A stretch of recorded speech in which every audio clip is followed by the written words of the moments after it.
अस्सलाम वालेकुम दोस्तों, आज का मेरा ये वीडियो उर्दू से गिनती कैसे लिखी जाती है। 100 तक गिनती आपको अब मैं बताऊंगी कैसे लिख पढ़ते हैं लिखते हैं। तो ये देखिए ऊपर की 100 से लेकर 100 तक की गिनती। तो पहली लाइन ये देखिए 1 से लेकर 10 तक है। 1 2 3 4 5 6 7 8 9 10।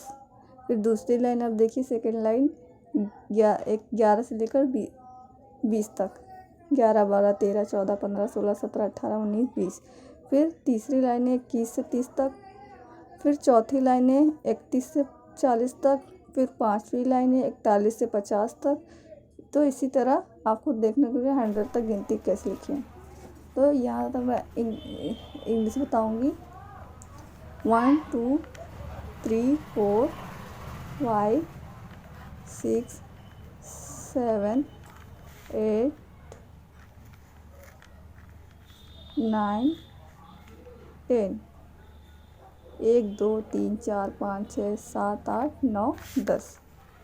अब इसको हम उर्दू से कैसे लिखेंगे ये आपको बताऊंगी। उर्दू से कैसे लिखा जाता है गिनती। ये 1, ये 2, इस 3 को इस तरह, 4 को इस तरह, 5 को इस तरह, 6 को इस तरह,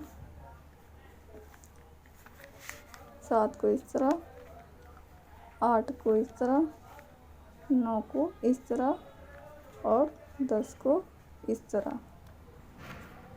1 1 2 2 3 3 4 4 5 5 6 6 7 7 8 8 9 9 10 10। 1 1 2 2 3 3 4 4 5 5 6 6 7।